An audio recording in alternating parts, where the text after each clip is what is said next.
Fire!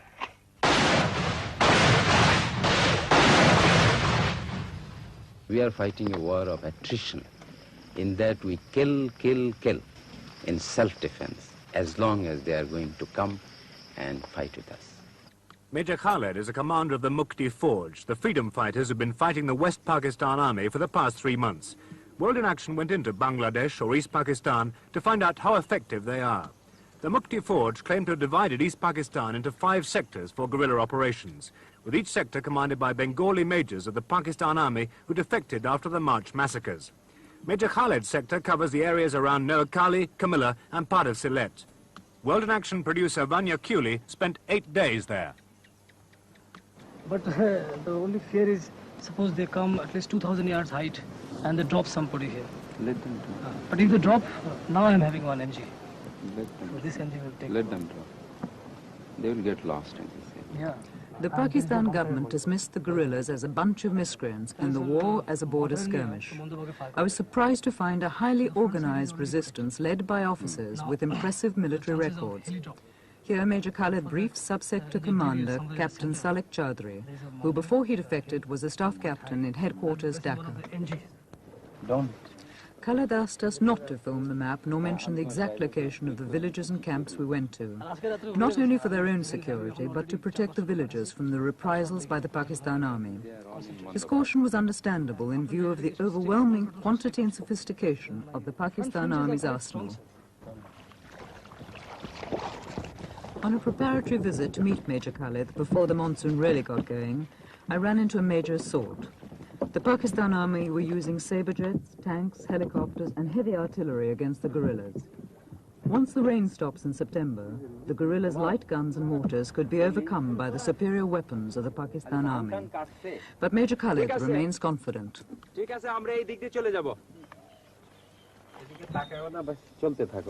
Major Khaled is 35, an officer with the Pakistan Army for 13 years, trained as a commander by the Americans. 8 months ago, he was with the Black Watch in Scotland. When he defected from the Pakistan Army in March, he brought most of his brigade, their Chinese weapons, and even their teacups with him. And you have heard yourself yesterday the shelling, the rocketing by the artillery and the aircraft, and then tanks the other day when you went to Feni. But this is not border skirmishes. Border skirmishes means all small arm fire. But here a full-scale war is being conducted by the Pak Army. We intend to make the whole nation the fighting force. And the hardcore being provided by the regular troops, that is the Bengal Tigers. It has its good reputation of being good fighters, and it has fought well. The hardcore of the Liberation Army are professional soldiers, but thousands of students and peasants are joining them. There is little time for formal training, so they're sent to the front unarmed and untrained with the regular troops to get experience. And if they're lucky, a gun captured from the Pakistan Army. Ishaq, a 19-year-old student, took us with his patrol to inspect several villages. He's said to have killed 56 men. There was shelling yesterday, and one mortar shell landed here, 3-inch mortar, and it killed a cow, you know. And on that side of the village also, a few civilians were injured by fire from small arms. You see, shelling continues here almost all the time. And you've been very lucky enough not to have any shelling right now.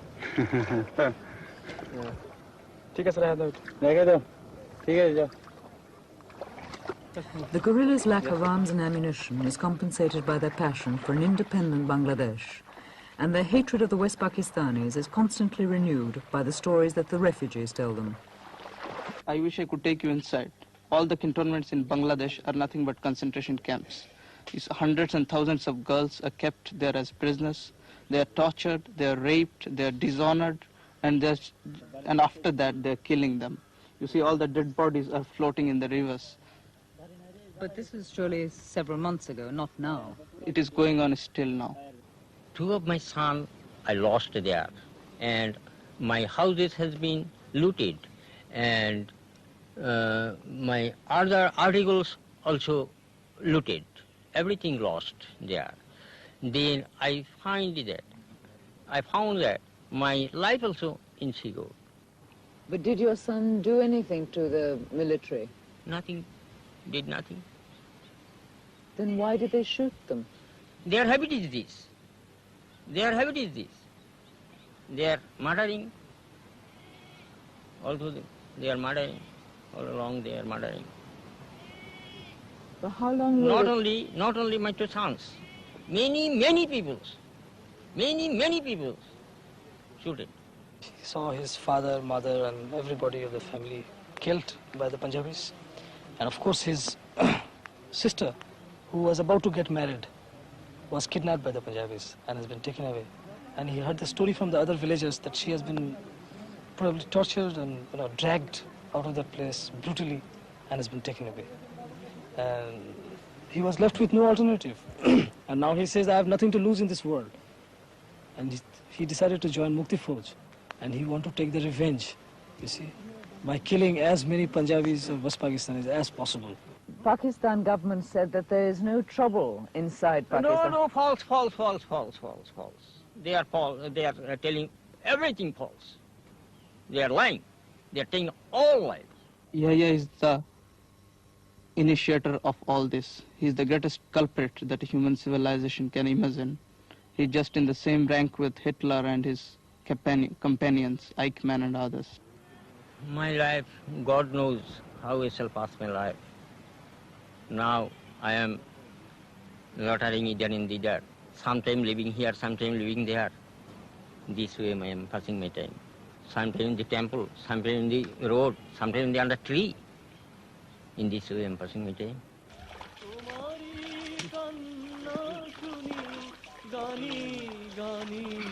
জলে ভাসে আমার দুনয়ন ও আমার জন্মভূমি জননী গো তোমার দুঃখে কাঁদে আমার প্রাণ We were not violent in nature. You see, the Bengali has got a very rich culture. Their history and their traditions and their literature. It's the flow of the river without obstruction. It's going, and there is nothing, killing each other or crime or things like that. It's very rare. But only when the unarmed people are attacked by the butcher, and killing and raping and arsoning and burning and rocketing, and so therefore they didn't have any other option but to fight it back. You just take a cat when it cornered, it fights, though it is a very peace-loving animal. Things like that. It had happened with us. We didn't want to fight. We were forced. We are completely pushed to the place where we have to fight, and we will fight. There is no question of it.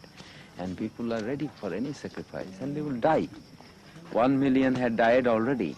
And I think if this thing continues, 5 million will die in war, and about 10 to 15 million will die of starvation.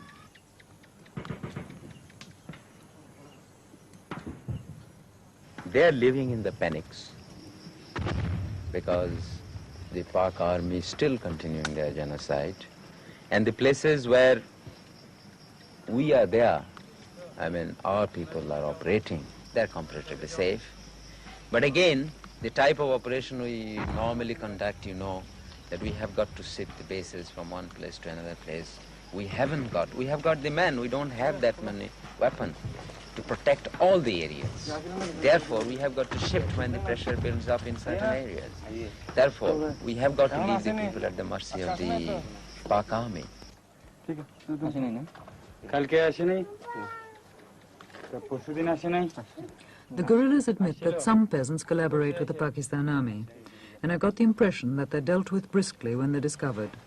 But there was no doubt that most of the people I saw were united with the guerrillas.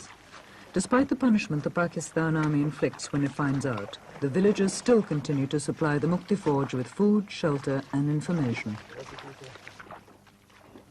We came across the charred remnants of a village. Like most people in Bangladesh, the people who lived here had voted solidly for the Awami League last December. The Awami League wanted East Pakistan to be free from the domination by West Pakistan 1,500 miles away. 98 East Pakistanis out of every 100 voted for them in a democratic election, but the West rulers refused the League's demands and decided to impose its power by force. What he says is they had first of all voted for Awami League, and that was one of their faults, and later on they have been feeding us the Mukti Fauj, and that was their fault, and when they got them unarmed and no Mukti Fauj was around, so the Pak army came in and just burnt off the village and killed a few of them. These people who were unarmed and couldn't put up any resistance, Pak army just came and slaughtered them and raped the women, burned the houses, and there are many villages sideways, just like this village. She says that the Pakistan soldiers came to her hut, dragged out her husband and killed him in front of her. She tried to throw herself onto their bayonets. Suicide is preferable to dishonor to a Bengali woman, but failed. At bayonet point, the soldiers raped her. There is no one in this world to look after me and my child. What can I do now? Where can I go? I go from door to door, begging people to give me something. I touch people's feet. If anyone is kind enough to give me something to eat, then I eat.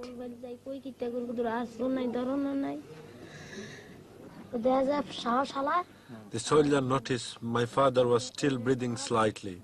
Then jump into the water and hit him in the ribs, chest and forehead. I was watching. I did not shout in case they come and kill me. After that, they took away all our rice and clothes and put them in their motorboat.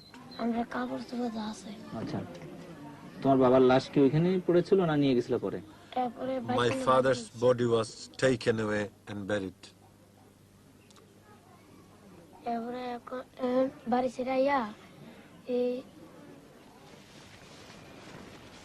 The safety of the refugees and the peace of the village was in jeopardy as we left. Throughout the journey, we were rarely out of earshot of the Pakistan shelling. But now it was getting nearer, and as we left, a group of Mukti Fauj was being drafted in to try and counter the assault.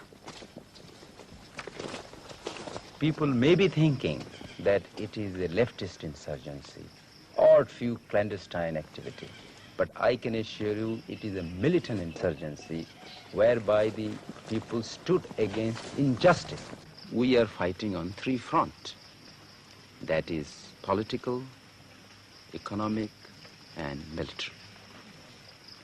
All these three fights will go simultaneously.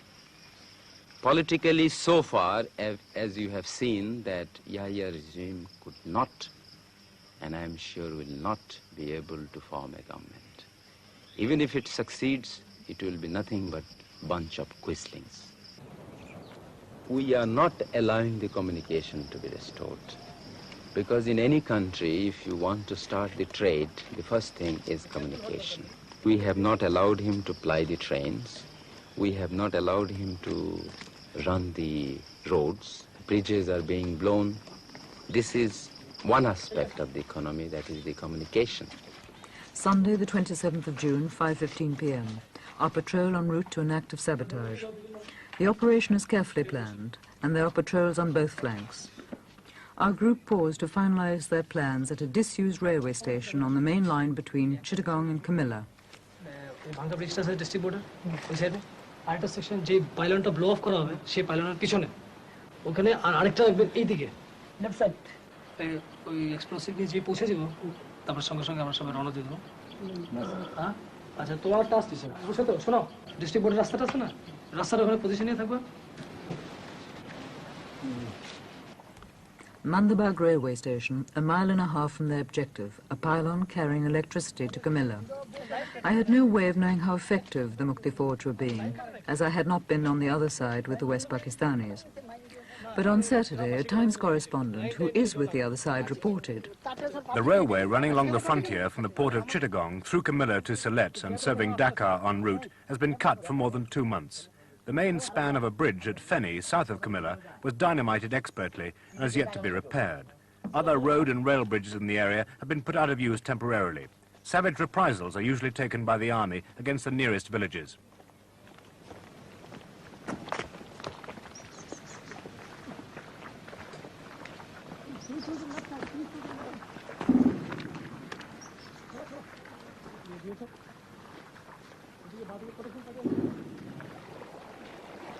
We are blowing off this pylon, you see, there's a double pylon, to disrupt the electricity and telegraphic communication between Kumilla and Akhara. What's the point of that? The point is, as you have earlier known, that we are playing a psychological warfare, economical and administrative also. So this is from administration point of view. We don't want the administration to function smoothly also. So that was the point, to blow up this pylon. How often do you blow up pylons and bridges? We don't blow out very often. The reason is, after all, they are all our own property. And after the country is liberated, we'll all get them back. So it is pointless blowing off all the pylons.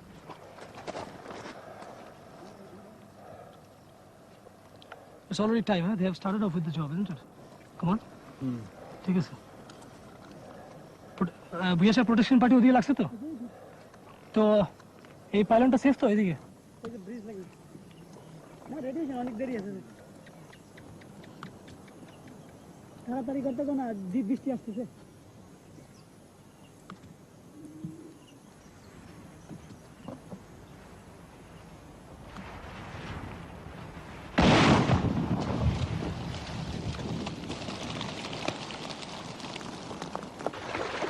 The pylon was blown on the 27th of June. 13 days later, last Saturday, the Times said, an electric power pylon was sabotaged so that Camilla was without electricity for some days. The supply has now been restored. Captain, could you describe the fighting in your sector? In my sector, it's just like fighting any other war. What do you mean? I know you are convinced, or probably you foreigners especially, you have been hearing a lot of news and propaganda by the Pakistan radio that it's just a border skirmish. But yesterday you have seen, you went with myself and you saw this 5mm howitzer, 25-pounder and 120mm mortars. They are all landing. In border skirmish you don't have that. And probably with that telescopic lens you might have seen some Pakistani troops also. Their bunkers deployed. And we are fighting a regular warfare. How can you call it a border skirmish? And I wish you go back and you explain to people this is a full-fledged war. And we are just holding in this base and we go and we play hell into them. I go inside, right inside, I go behind them, I go on their side, I go anywhere I feel like. I kill them. Captain, it's now 3 months since the fighting started. Yes. You've been existing on the ammunition and the weapons you brought out with you. How much longer can this continue? Well, it will continue as long as we have the resources and as long as we carry on capturing their ammunition. And of course we expect that some country will come to our aid. At least you have come, you have seen how the fighting is going on. Well, if somebody comes to our aid, only thing that we need is arms and ammunition.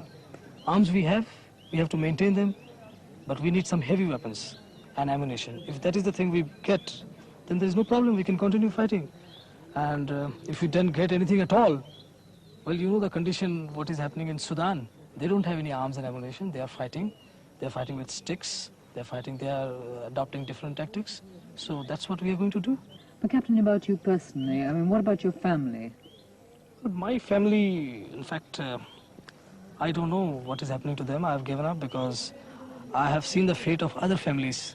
When an officer has deserted and joined this Mukti Forge, what happened to their families? They were all captured as prisoners and kept in the cantonment, and I don't know what has been done.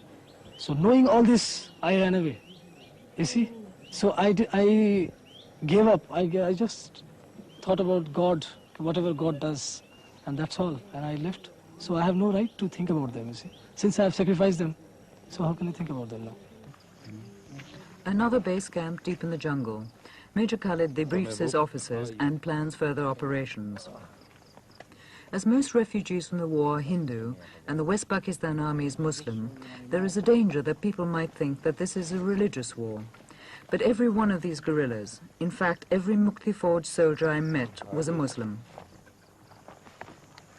In spite of incessant Pakistan allegations that India is arming the Mukti Forge, supplying troops and expert saboteurs, I saw no Indian troops nor one piece of Indian equipment inside Bangladesh. In any case, the guerrillas seem quite capable of sabotage themselves. There is no doubt that the guerrillas are receiving sanctuary from the Indians. They cross the border to rest and maneuver their positions. But that, as far as I could see in the area I was in, is the limit of Indian help. The Pakistanis complain that they are being mortared and shelled by Indian guns across the border. The only shells I saw crossing the border were going the other way, from Pakistan guns. And the only mortars I saw fired against Pakistan army positions were plainly fired by the Mukti Forge from positions clearly inside Bangladesh. Into their position. And right in between their positions, so then they sort of didn't know. Fire! Fire! Ready?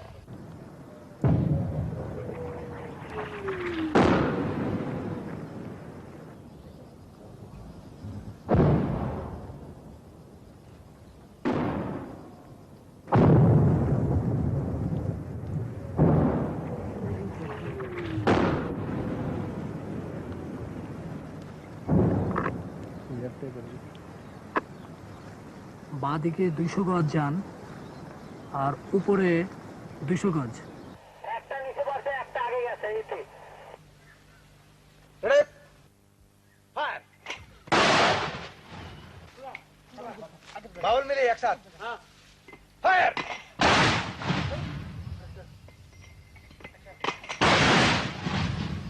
Centre centre আচ্ছা next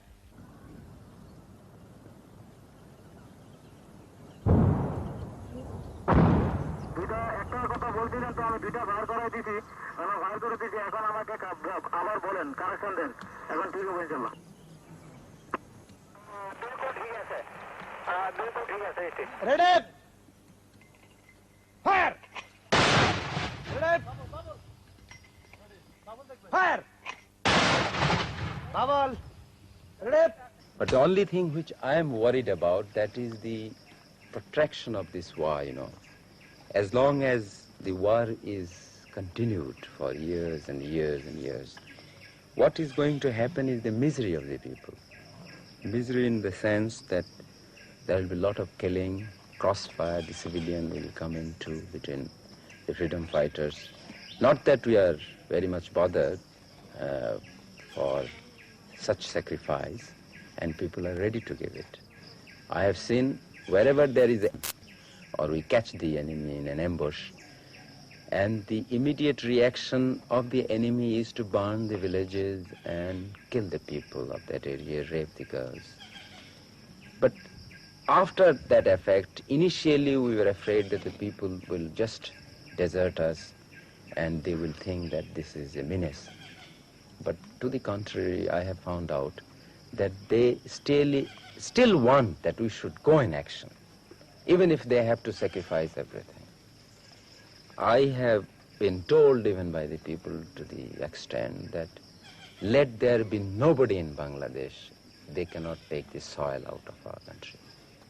Soil, let the soil remain. We must continue the action. Therefore the war will go on.